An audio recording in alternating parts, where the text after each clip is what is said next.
and welcome back. If you've already completed lesson 1 of this set of 5 lessons about the session initiation protocol and you're ready for part 2, then you're in the right place. In this session, I'm hoping we'll actually finish our analysis of the simple peer-to-peer call we started in the first lesson. Now, if you remember, there was so much to discuss about SIP messages, SIP headers and SIP processes that we only got part way through the setup of our first call. In fact, before we begin this session, it's probably just worth reminding ourselves about some of the key points we covered in the last lesson. If you remember, we began the last lesson with some general principles of signalling and media exchange, the need to attract each other's attention, and to agree to communicate before the exchange of media can begin. We looked at some general principles of voice over IP as well, and how it's voice over IP that describes the process of encoding and sending media packets across the IP network. But I hope you remember too that we discussed that voice over IP by itself doesn't provide enough detail regarding how the session should actually be established, or how the two parties find each other's location, and how they decide which encoders to use. This is of course where SIP comes in, the very subject of these lessons. Now, SIP is the guy who defines the processes and behaviours that enables voice over IP agents to know what to do to set up a voice over IP session. We looked at SIP user agents and how they are the devices we use to set up our SIP calls. Remember how they have two modes, switching between user agent client and user agent server depending on whether they're starting something or responding to something. We then set up our first SIP call together and you began analysing the exchange of messages within the call, and we're in the process of committing the basic call flow to memory before we ran out of time. You started to analyse those SIP messages, both requests and responses. We only got round to looking at the invite request. Remember, that's the request used to begin the initiation of a voice call.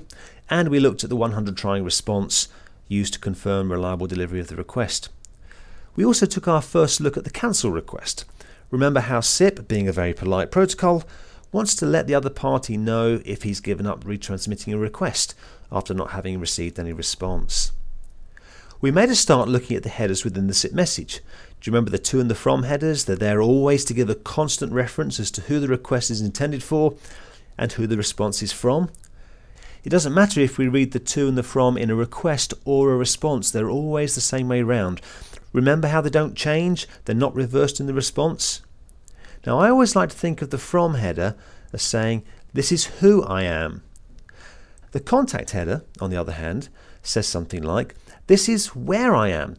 Remember how SIP uses the contact header to give the sender's address to the other guy so he knows where to route subsequent requests back upstream. We haven't really done much with subsequent requests yet, but we'll do that in this lesson today. We talked about the content type and the content length headers and how they provide a context for the guy on the other side regarding how to read the payload, or in other words, which parser to load up and use. In an invite request, remember, it's almost always going to be the SDP parser. The via header, that's the one simply for routing responses back upstream to the caller, not to be confused, of course, with a contact header, even though they both have the address of the sender. The via header is for routing responses, and the contact header is for routing subsequent requests. We looked at the payload of our invite and saw how it's the payload that's used to carry information about the codecs a user agent is willing to use for the call.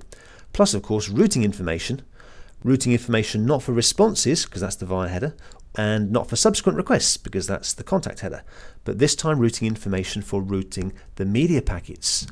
Remember how these media options are defined by a separate protocol, the session description protocol? Finally, in our last lesson, we spent quite a long time looking at the important topic of reliable delivery. We discussed how SIP chooses to use UDP, an unreliable transport protocol, simply because of its speed in delivery. We also discussed that because it's so important, SIP has its own mechanism for reliable delivery. Remember how the user agent sets timers and retransmits requests if they don't receive back a response from downstream? So coming up now in this lesson, we'll finish off our first peer-to-peer call, and we'll get into more SIP messages and more SIP message flow. We've got more work to do on media options and how the callee's media options are returned to the caller, including that old chestnut of negotiating media options. And we'll get into more headers and spend more time on reliable delivery, this time focusing on the reliable delivery of the final responses. Finally, in this lesson, we'll look at the fascinating topic of route sets and how user agents keep and use them for routing subsequent requests. After that, in the following lessons, we'll be making some more SIP calls. We've plenty more to do on the subject of requests and responses and message headers. Then we'll be looking at SIP servers and services available through SIP. And in the final lesson, we'll discuss how and why SIP has become so important in today's communications, including a look at how, because SIP facilitates innovation so well, it's been extended to provide such services as instant messaging, presence, and conferencing. One more thing now before we get started. In the last lesson, I asked you to take a piece of paper and make a list of the 6 types of requests and 6 types or families of response that SIP defines. You should already have a couple in each list. So now as we encounter more requests and more responses in this session, add them to your list and we'll refer to them as we go along.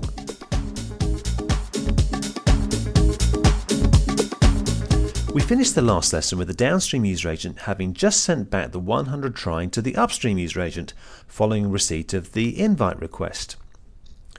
Now the trying bit signifies that the user agent is going to try and do something about the received request. That something in the context of setting up a voice call is to try and alert the user, or in other words, make the phone ring. Again, because SIP is a polite protocol and SIP nodes like to keep each other up to date, the downstream user agent creates and sends another 100 type response, this time a 180 ringing, just to tell the upstream user agent that the downstream user agent is now ringing. Again, the 180 ringing response is routed, just like all other responses, to the address in the VIA header. So, updating the call flow map now, the downstream user agent returns a 180 ringing, just to let the caller know that the phone is now ringing.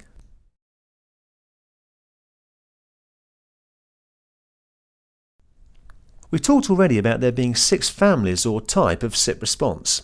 So far we've seen 2 responses that begin with the 1 something something. We've seen the 100 trying and the 180 ringing. Now these 2 responses both belong to the family of provisional responses. The role of this family is to always report progress, but never to conclude anything. Now the SIP RFC defines just 3 other provisional responses, the 181, the 182 and the 183. And the beauty of these families is that you don't need to know each individual personally. So long as you know the family characteristics, you already have a pretty good idea how each member will act and what they stand for. Any response beginning with a 1 is a provisional response, and we know the purpose of the provisional response is to report progress and not to conclude anything. Anything beginning with a 2 something something we know for sure is a success response, meaning that the intention of the request being answered has been accomplished without issue. That's why they're called success responses. We've just seen a moment ago how with provisional responses there are only a handful of family members. With success responses, taking a bit of a guess, roughly how many success responses would you anticipate there being? How about you take a look for yourself? Click here to download the SIP RFC, RFC 3261, and scroll down to the index on page 5 where it lists all the response families and types, and find out for yourself how many success responses are defined by the RFC. After all that, it's just one, the 200 OK.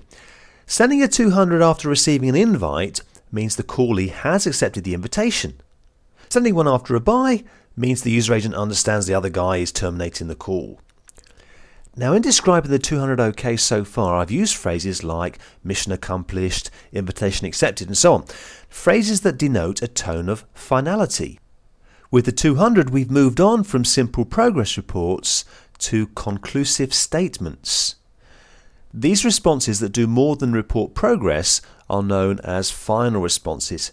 In fact, any response 200 and above are classified as being final responses. They all bring an interaction, maybe we could even say a transaction, to a firm conclusion, although not always successful.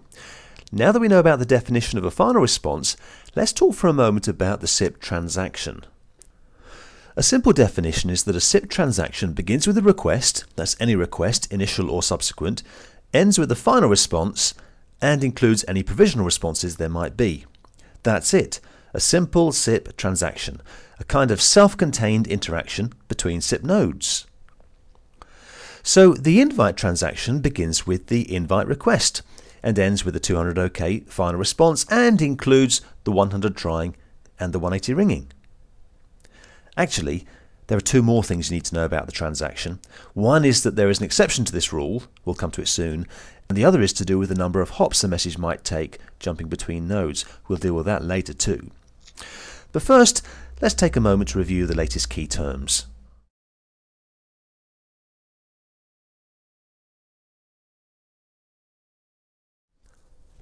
Right, back to our analysis.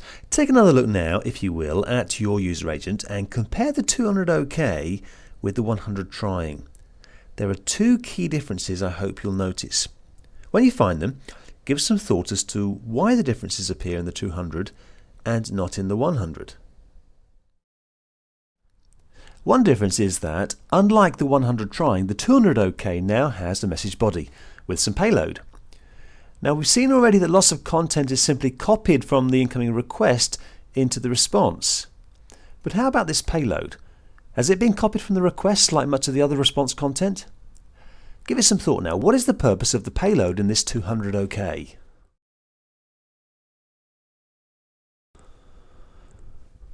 To put things in context, let's consider the invite for a moment.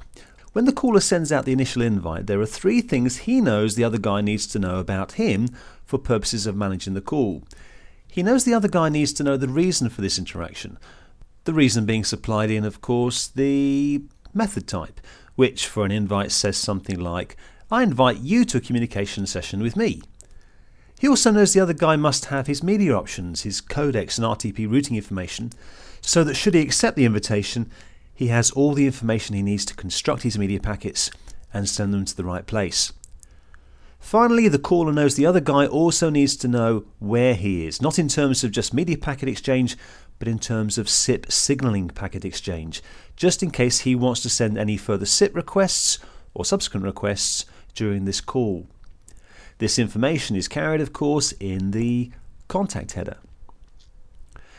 Well, it's equally as important for the guy downstream to supply the same information back to the guy upstream. The purpose of the callee's message, in this case an acceptance of the invite, the callee's media options, and the callee's contact address.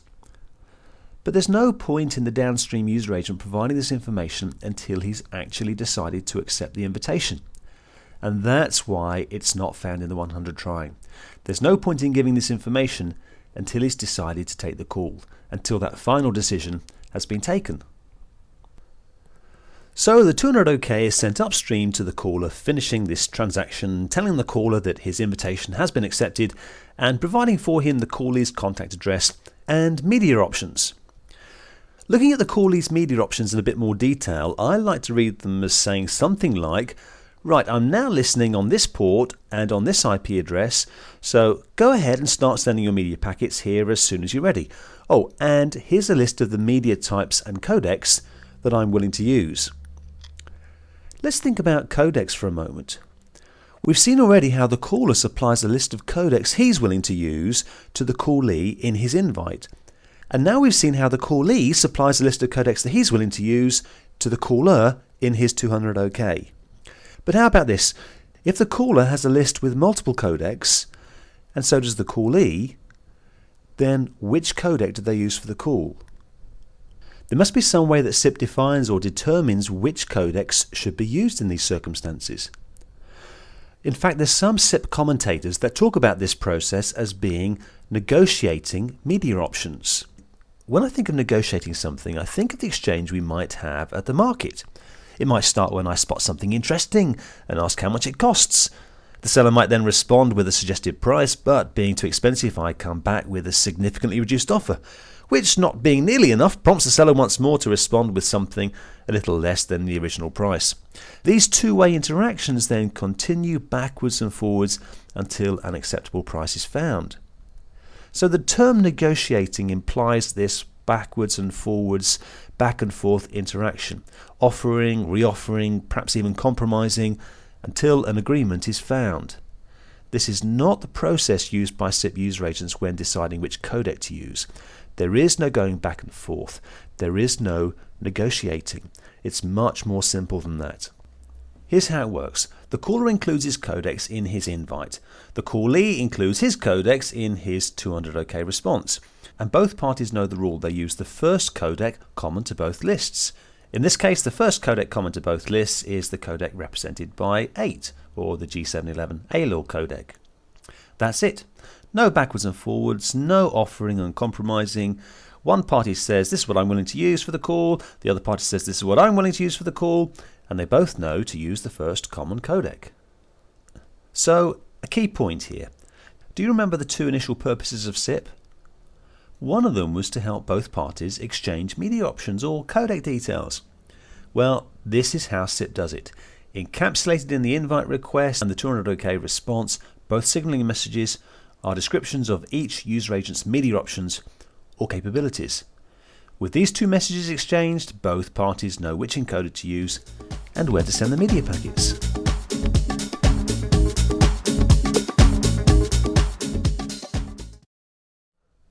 Before we go any further with the call flow, I want to introduce a really important concept, that of the route set. Now remember, whenever the caller sends out an invite, he'll always include in it his contact address. Now here's the point. When the callee user agent on the other side receives the invite, straight away it allocates a bit of internal memory, a bit of memory space that SIP defines as being the route set. It's essentially a place to remember addresses that might be useful during this call. In fact, only for this call. The route set is private to this call, each separate call having their own individual separate route sets.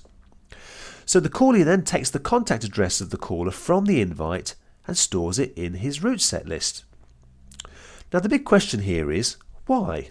Why does the callee take the caller's contact address and store it locally in local memory? Now what do we already know about the contact address? What do we already know about why the callee might want to store the caller's contact address in internal memory? Remember, the purpose of the contact address is to say to the other guy, this is where I am right now and for the remainder of this call, just in case you want to send me any subsequent requests during this session. So with that in mind, the downstream user agent puts it in a handy place, ready for that moment later when it might just want to send a request upstream to the caller. We also know by now that when the callee sends back its 200 OK, accepting the invitation, as well as returning its media options, it also includes its own contact address, saying to the caller this time, this is where I am right now, just in case you want to send me another request later during this session. So my next question to you is, what do you think the upstream user agent is going to do when it receives the 200 OK, and why? As soon as the upstream user agent receives the 200 OK, just like we saw with the downstream user agent, it too allocates a space in memory and stores in it the callee's contact address taken directly from the response. Why? Well, for exactly the same reason we saw a moment ago. The route set is used to store addresses for routing subsequent requests. So does that sound okay? Well, I may hear you say, it kind of sounds okay, but I'm wondering about something. What, I ask, what are you wondering about, particularly in relation to the callee user agent storing the callee's contact address, just in case he wants to send a subsequent request during the call? What doesn't sit quite right with me is the fact that the caller already has the callee's contact address. He used it already in the request URI of the initial invite, so why didn't he store it then if he wanted it for later? The simple answer is that it's only in this simple peer-to-peer call setup that we dial out to the callee's contact address. In fact, this peer-to-peer exercise is a bit hypothetical in many ways. If we wanted to call a guy, say, in the next room or in the next city, or perhaps more importantly, in a faraway country, how would we even know his contact address? Would we take out our cell phones, dial him up and say, hey, I want to call you on my SIP phone, what's your contact address? I don't think so. In the real world, we generally have a different kind of address in the request URI. We generally use a public SIP address, one that includes a domain name rather than an IP address. More on using public addresses later. Now, I often find folks getting a bit confused between these two SIP addresses that are used for routing SIP messages in a SIP session. We've just been talking about the contact header.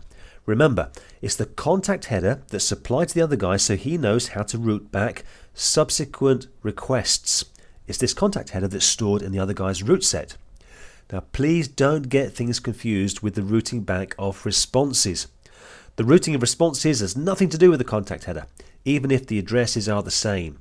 Responses are always routed to the address supplied in the via header. Contact addresses are for routing subsequent requests. Via addresses are for routing responses. So there we go. We've introduced route sets, and you hopefully have a good idea now about how they're used by the user agents to store the contact address of the other guy, ready for routing subsequent requests back at any time during the call. We're going to move on from route sets now to address another aspect of reliable delivery. But please don't forget about these route sets. We've only just started with them. There's lots more that we'll need to learn about how they're used. We'll certainly be coming back to them later in Lesson 4. Okay, back to reliable delivery. We've already talked about how the fact that SIP's default transport protocol is UDP, an unreliable but quick delivery protocol. We know that if a packet gets lost on the way for any reason, then tough, it's lost, and UDP doesn't do anything to recover the situation. So what do you suggest happens then if the final response is sent but doesn't arrive as planned? I have to smile to myself here a little, as I've kind of set things up so that some of you may have been misled down the wrong path. Some of you may have predicted that the upstream user agent client will retransmit that request again, just like it did before when it failed to receive a response. That's not what happens here though. I'm hoping instead that you'll have seen through the misleading question and will have remembered the sequence of things, that when the request goes out and the 100 trying comes back, that's the signal to the upstream user agent that the downstream user agent has received the request okay. It's almost then as if the user agent client heaves a big sigh of relief and says, phew, I'm happy now. I know he's got my request and I don't need to retransmit it anymore. And he doesn't. He does not retransmit that request from that time on, regardless of received or unreceived final responses. So what now then? We can't let the all-important 200 OK just disappear into the ether, or at least the Ethernet, can we?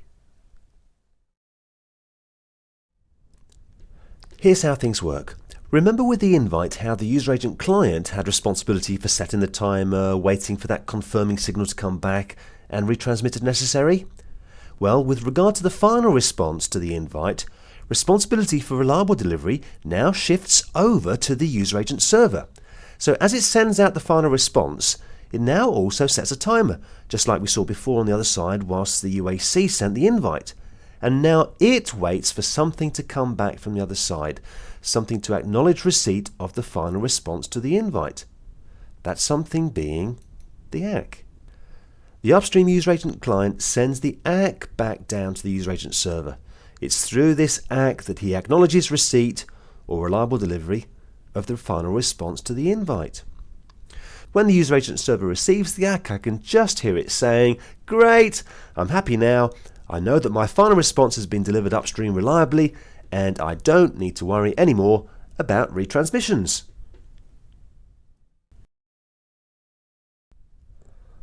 A good question. The ACK seems to be responding to a response. Should that make it a response? Do you remember one of the tasks I asked you to keep in the back of your mind at the beginning of the lesson? I asked you to look for a pattern you can use to determine whether a message is a request or a response. Did you find one yet? So what's the rule that can help us here to determine if the ACK is a request or a response? Yes, the ACK is indeed a request. I agree. It doesn't really have the behavior of a request. After all, it's responding to a response. It's behaving like a glorified response. But then again, and I might as well tell you now, as you'll discover it for yourself sooner or later, the ACK seems to live in a world all of its own. It's certainly the odd one out of the request family. If there's a rule to break, you can guarantee the ACK will break it. Always be wary and suspicious of the ACK. For example, let's think about the definition of a transaction. Like we said earlier, in simple terms at least, a transaction begins with a request, ends with a final response, and includes any provisional responses in between. However, according to the RFC, an ACK following a success response to the invite, as we see here, is considered to be a transaction all by itself. No final response, no provisional responses, just a standalone request. Remember to be suspicious of the ACK. If there is a rule to break, the ACK may well just go and break it. So why is it the ACK doesn't need a final response? Wouldn't this cause a problem with reliable delivery if the ACK got lost on the way back? The ACK doesn't need a final response of its own because the user agent sending the ACK doesn't have responsibility for reliable delivery. So will not be the guy keeping the timer and retransmitting when the timer expires. That's the job of the user agent server now. Remember, as the user agent server sends out the final response to the invite, having now responsibility for reliable delivery, he sets the timer and waits for the returning ACK. If the ACK gets lost on the way back, it won't be the upstream user agent client that resends the ACK.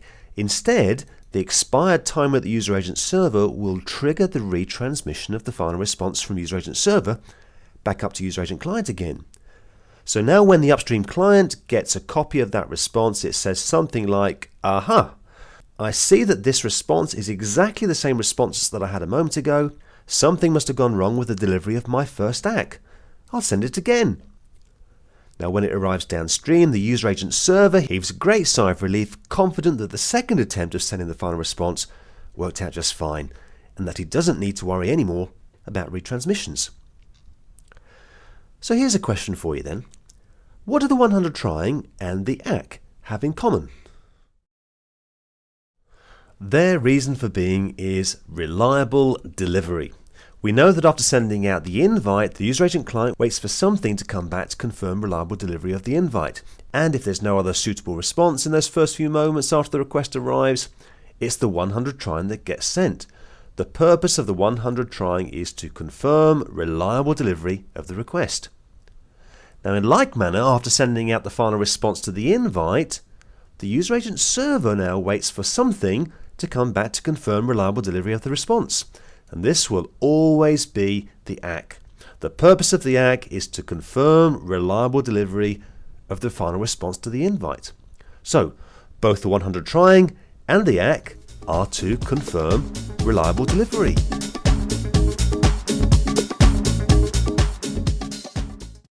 You might have noticed a few moments ago when we were talking about reliable delivery of the final response to the invite, we missed out altogether the 180 ringing. And what happens if that gets lost on the way?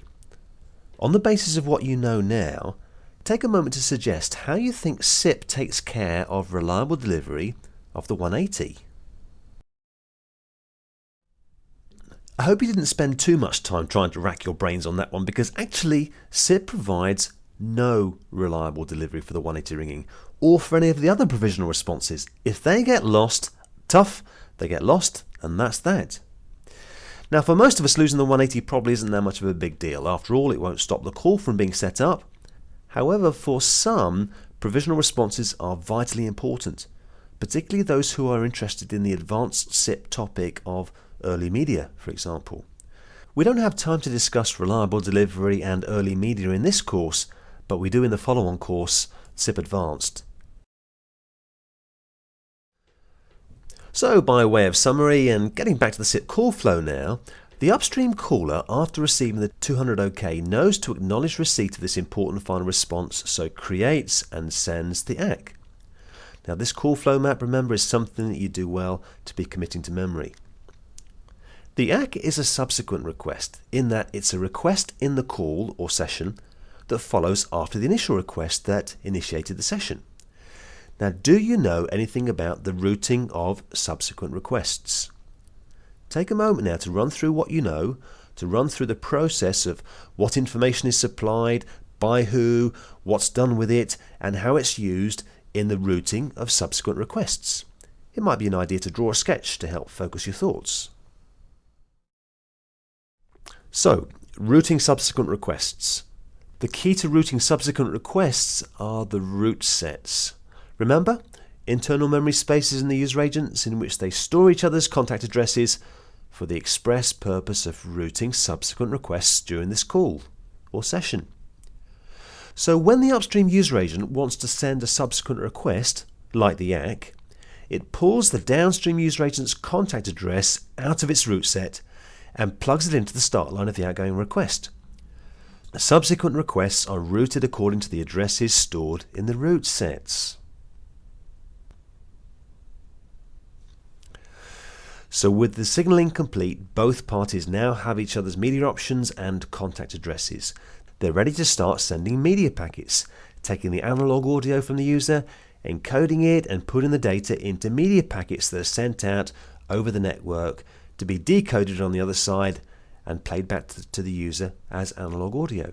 Chat, chat, chat, chat, chat. In fact, the media exchange continues until one party or the other decides to hang up and bring the session to an end. On hang up, the user agent acts on behalf of the user to create and send a buy request to the other party. And being a polite protocol, as SIP is, what do you suggest will happen following the dispatch of a buy?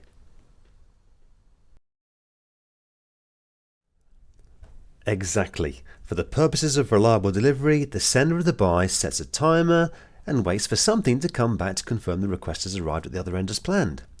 The guy downstream, of course, being very polite, obliges by immediately sending back a response. In this case, a 200 OK, which satisfies the timer and lets the sender of the buy know that he doesn't have to worry anymore about retransmissions. Did anything surprise you there? Were any of you expecting a 100 trying instead of the 200 OK? There's a good reason why we'll probably see a 200 OK here rather than a 100 trying. What do you suggest that reason might be?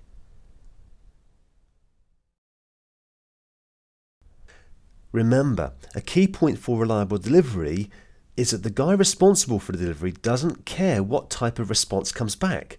He only cares that he gets something back. Often it will be a 100 trying, but he's not looking specifically for that 100 trying. He's equally happy with any other kind of response that comes back. It might be a provisional response, it might be a final response directly.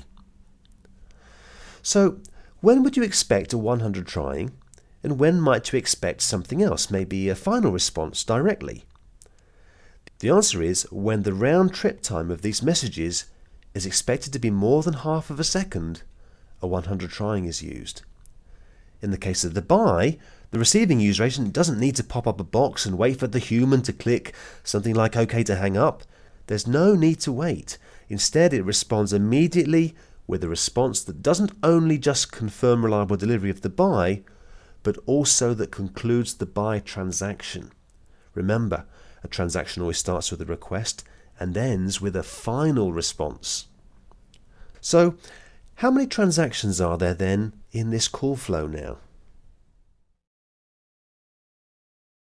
There are 3 transactions in the basic SIP call flow. Remember, each one starts with a request and ends with a final response, including any provisional responses we might see.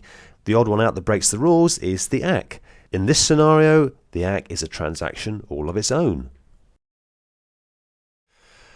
I'm hoping you'll have noticed that the 200 OK to the buy doesn't have any media options in its payload. That's because, of course, it's the end of the call, so they're not relevant anymore. The other big difference, though, is the CSEC headers. Now, we haven't looked at the CSEC header yet, but here you can see the CSEC contains a method telling us clearly the type of transaction this message belongs to. So the CSEC header makes it clear whether the 200 OK relates to an invite, or to a buy, or to some other kind of request. Now, while we're talking about the CSEC header, take a look at the invite and the buy in your user agent. And what else do you notice about those CSEC headers there? Some of you might look at your user agents and find nothing besides the method name or the transaction type has changed, as is the case for me here. Others of you, however, may have found that the number has incremented. Now, this difference is due to some almost random phenomena, but has a perfectly logical explanation. One that I'd like you to think about and be aware of during the course of these discussions, and one that we'll cover in the next lesson. How about the routing of the buy? At the end of the call, how is the buy addressed so that it goes to the right place? Now, this is just revision. You know that the buy is a subsequent request in that it follows the initial request in this session, and you already know how the routing of subsequent requests works, so you know what happens here. It's all about those route sets. Remember how each user agent stores the contact address of the other party in the internal memory space called route sets? They store the other guy's address just in case they might want to send a request to him during this call. So in the case of the downstream user agent wanting to send the buy at the end of the call, he takes the upstream user agent's contact address from his route set and copies it into the request URI of the buy before sending it on its way upstream to the other guy. Easy. Subsequent requests are always routed according to addresses stored in the route set. So the buy and the 200 OK are the last messages to be exchanged between these two user agents in this call, meaning that there's no signaling path anymore. They also tell the two user agents to stop sending media packets, meaning that the RTP path also disappears. So to finish the call flow map now, when one party wishes to end the call, a buy request is sent, which in turn triggers a 200 OK to that buy. Okay, probably time to review some more key terms. Press play when you've come up with your definitions and then compare them with mine.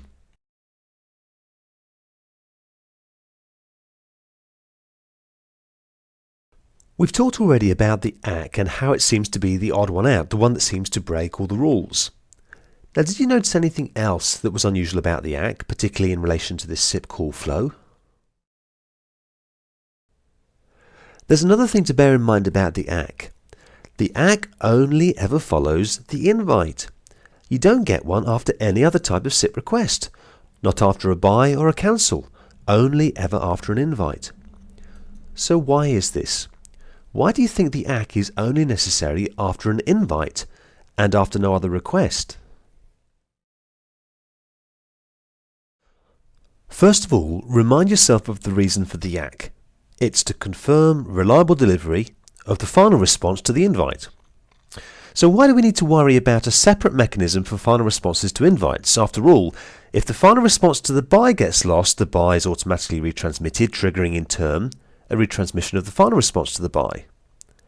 The reason we need a separate mechanism for the final response to the invite is that moments beforehand, the downstream user agent has just sent back a 100 trying provisional response saying to the guy upstream, I have received your request reliably, don't worry anymore about retransmissions. The 100 trying triggers the guy upstream not to retransmit anymore.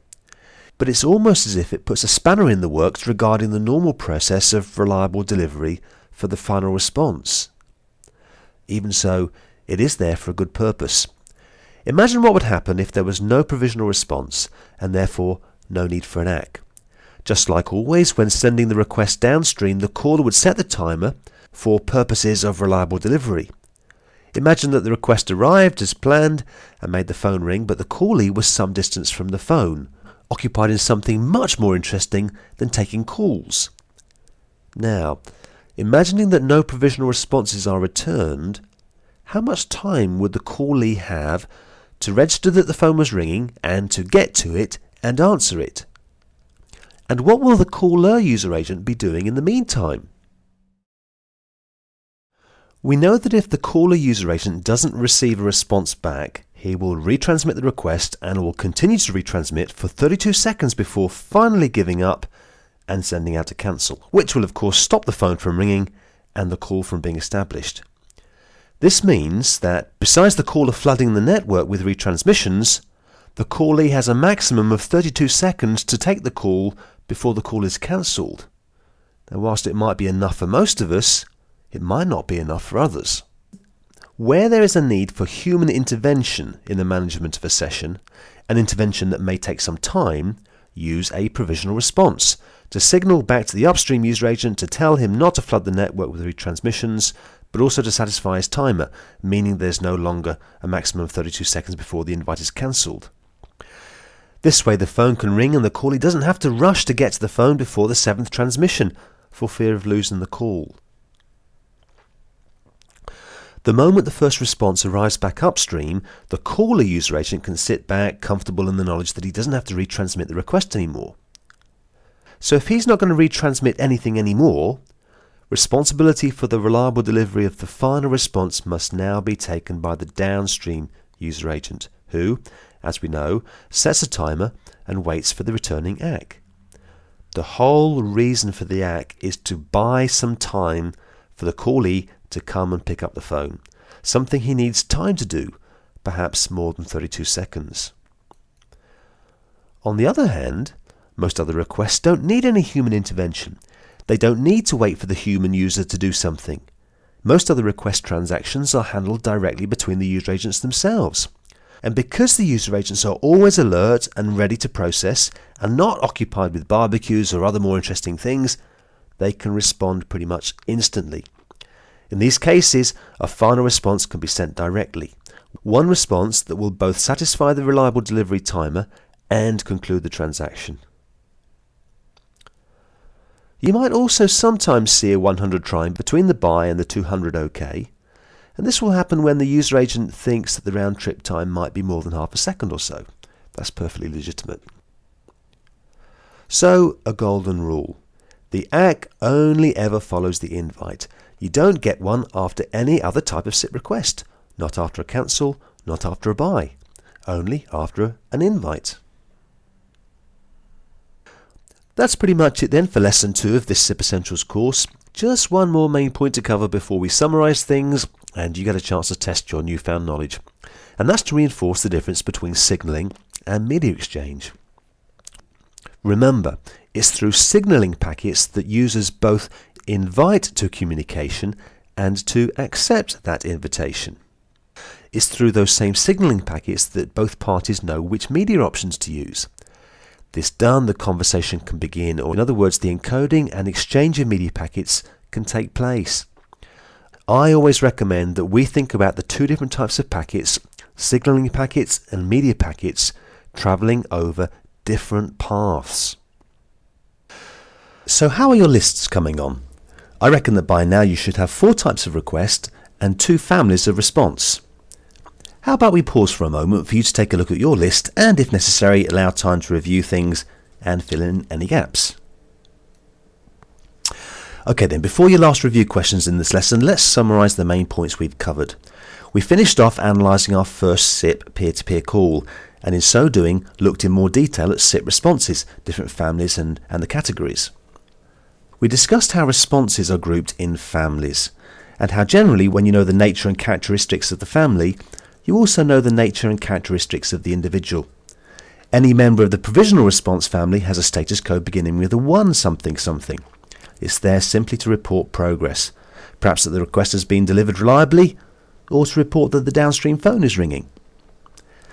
Anything that begins with a 2 is a member of the success family.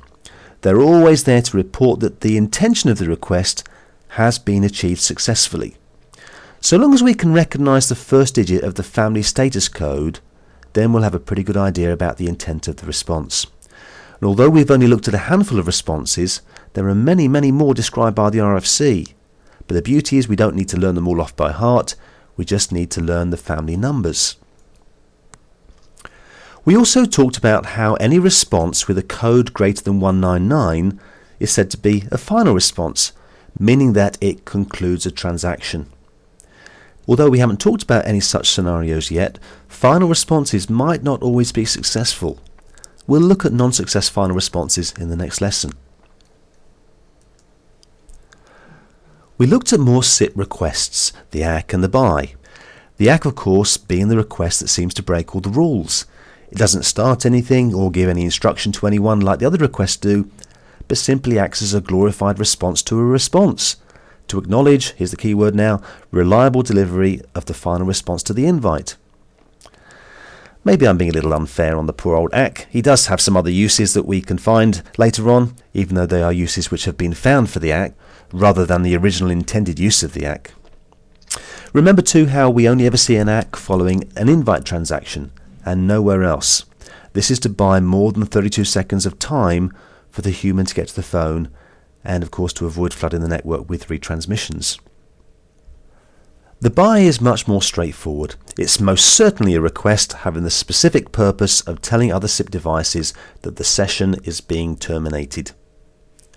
We discussed the important difference between initial requests, being any request that begins or initiates a new SIP session, and subsequent requests, being any request within that SIP session that follows that initial request. We talked about SIP transactions. Remember the small self-contained exchanges between SIP devices? The transaction begins with a request and almost always finishes with a final response, and includes any provisional responses that may be in between. The exception to that rule, of course, was the ACK, which in this success scenario is a transactional by itself. So in a straightforward call setup, there'll be 3 transactions: the invite transaction to begin the session, the ACK transaction to confirm reliable delivery of the final response to the invite, and the buy transaction to end the call. We delved further into the topic of media options, specifically at how the downstream device returns his media options in the 200 OK to the invite, providing for him the list of codecs he's willing to use for the call, plus address information so the other guy can send media packets to him at the right place. We talked about how there's no real negotiation of media options, but instead of how SIP offers a simple process in which, where there are choice of codecs, both user agents know, without any back and forth interaction, to simply use the first codec common to both lists. We looked more at the content or headers of SIP messages. We looked for the first time at the CSEC header and saw how it had a method type and a numerical value. We saw how the method type reflected the transaction to which the message belongs, how, for example, CSEC1 invite in the 200 OK tells us immediately that the 200 OK is the 200 to the invite and not to the buy. Some say that the CSEC header is a transaction identifier, although there is more that we'll need to discuss about a transaction and how to identify them. Although we've touched on how the numerical value may increment between transactions, we haven't yet determined when it will change and when it will stay the same. That's one of those things you're looking out for in the course of our discussions. Again, something we'll look at in the next lesson. We also revised how the via header is used to route responses back to the user agent client. Remember how a user agent client inserts his own address in the via header of his outgoing request, and then how downstream the user agent server copies that via header into its response and sends the response back to that address. There is no equivalent response URI in the start line of a response. We talked more about reliable delivery, specifically of the final response to the invite through our old friend the ACK, and of subsequent requests such as the buy through plain old final responses like the 200 OK. Remember how for reliable delivery the user agent clients don't actually care what type of response comes back, they just care about getting some response back. So where the expected round trip time is estimated to take half a second or less, a final response can be sent directly, so we don't need to have a 100 trying. Finally, mixed in amongst all the topics we've covered in this lesson was the routing of the ACK and the buy, and how both being subsequent requests, a user agent takes the contact address of the other guy, the address, remember, that it's stored in its root set earlier, and inserts it into the request URI before sending the subsequent request out over the network to the other guy.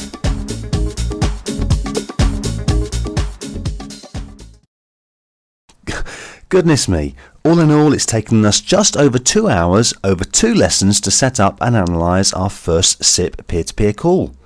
I don't know about you, but I find the whole topic absolutely fascinating, and the beauty of it is that there's still plenty more to find out about. In lesson 3 we'll set up some more SIP peer-to-peer calls, and through them we'll focus not just on simple call setup now, but on more complex issues such as how SIP enables us to change the nature of our call mid-session, maybe to add video to our audio or to change to a different quality codec without having to hang up and make a new call. We'll be looking at re-invites. We'll be looking at some new SIP headers. We'll take a look at how we can change our minds about or give up on inviting someone to a call and other use of the cancel request. We'll see how we can poll the other folks for capabilities before we finally invite them if we want to. And we'll press home the idea that SIP is not just for voice calls, but it can be used, of course, for any type of communication session. After that, in the following lessons, we'll look at SIP servers and SIP services available through SIP. And in the final lesson, we'll discuss how and why SIP has become so prominent in communications, including a look at how, because SIP facilitates innovation so well, it's been extended to provide services such as instant messaging, presence and conferencing. Can't wait!